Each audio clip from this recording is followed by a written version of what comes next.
Religious apologetics is often divided into defensive and offensive. Defensive apologetics attempts to answer objections to the faith and demonstrate it to be internally consistent, whereas offensive apologetics offers positive reasons for the non-believer to accept it. Believers often maintain that the reason God won't physically reveal himself is to safeguard human free will and moral autonomy. For some mysterious reason, God's physical presence is more doxastically coercive than threats of hellfire.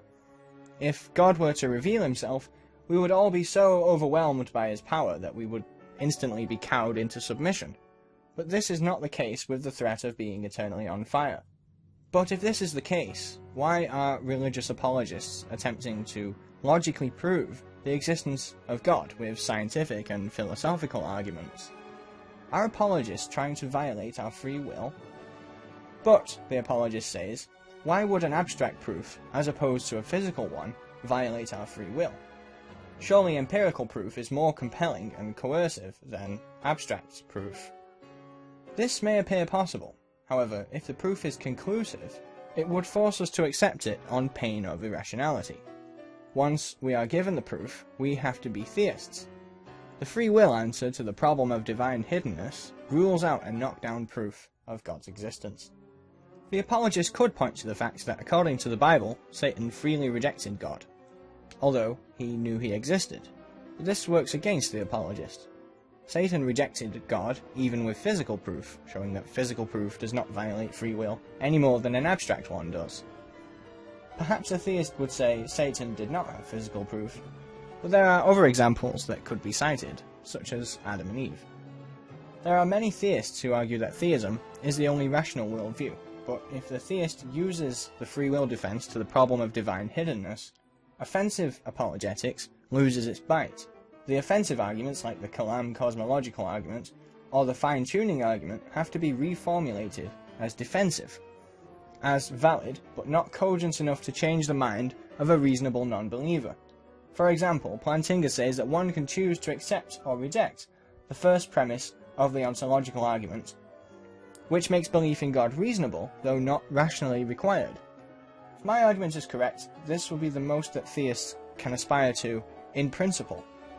While the various proofs can in principle help bolster theism's plausibility, they cannot prove theism to someone with a coherent worldview of their own.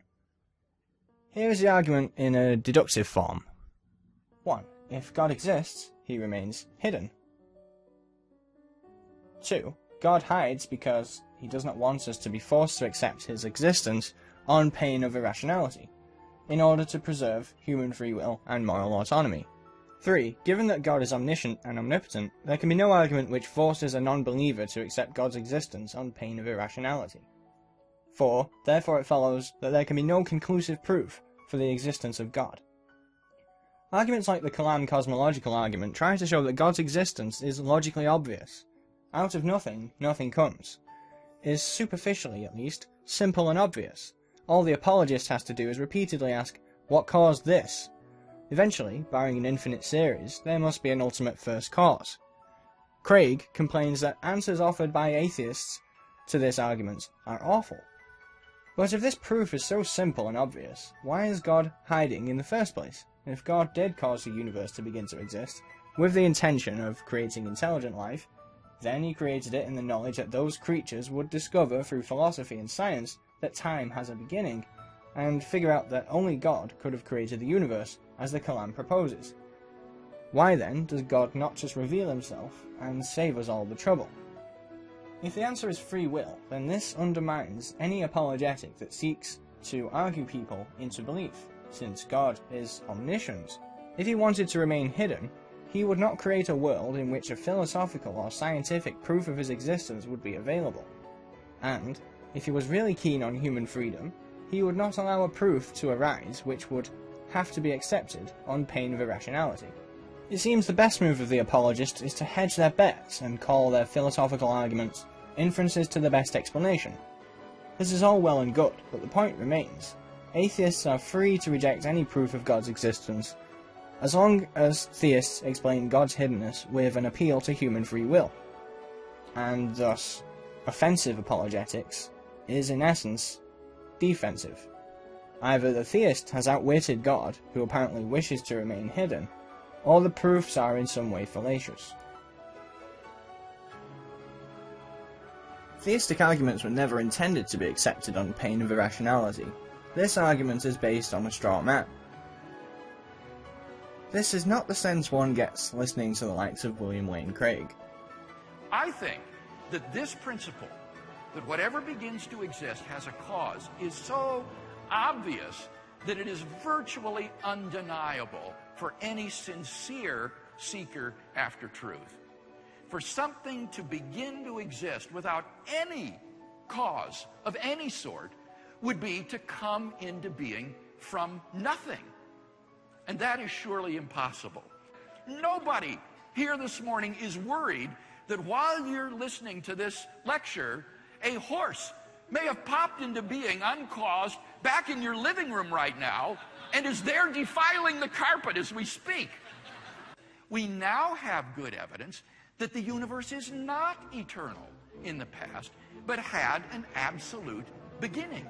And therefore the atheist is backed into the corner of having to affirm that for no reason whatsoever, the universe just popped into being uncaused out of absolutely nothing, which is absurd.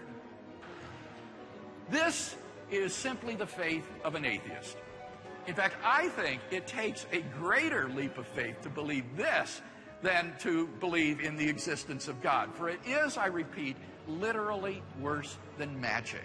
If this is the alternative to belief in God, then unbelievers can never denounce believers as irrational. For what could be more irrational than this?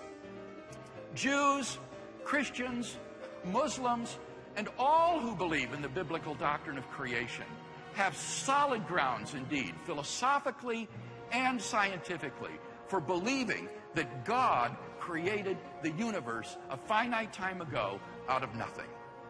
Craig seems to believe that the Kalam argument is not only successful, but cogent enough that it should change the mind of a rational non-believer. And as explained, it seems that this is a stronger stance than Craig's worldview allows. Well, Craig is overstating his case here, but the cosmological, teleological, ontological, and/or moral arguments do have merit. This argument does not seek to show that theistic arguments are entirely without merit. It only seeks to show that they cannot be cogent enough to change the mind of a rational non-believer. Theism isn't logically proven, but it is the best explanation of the existence and fine-tuning of the universe. An inference to the best explanation is still too much. If theism really is the best explanation of the universe, this would require all rational agents engaging in philosophy and science to lean towards theism.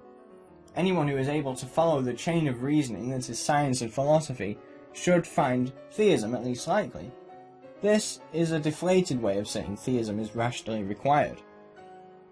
God would have known the epistemology humans would arrive at, and if he was really serious about preserving human free will, he would not allow even a deflated proof in the form of an inference to the best explanation, because this would take away the free will of any non-believer engaging in good philosophy and science.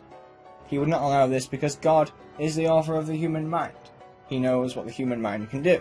Since God fine-tuned the capabilities of humanity, he would be able to foresee whether they would be able to find him, or correctly reason that he exists. It's ambiguous. You can choose your beliefs. This is probably false, but it is acceptable for the purposes of my argument. If people can choose their beliefs, then they can choose to reject God, even with physical, as opposed to abstract evidence. There are ways to explain God's hiddenness without referring to human free will.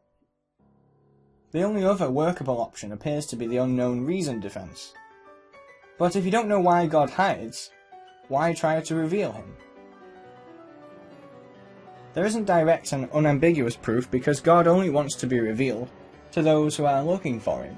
Seek and ye shall find. Well then, you immediately lose the right to call your proof scientific. Science works by refutation, not by confirmations.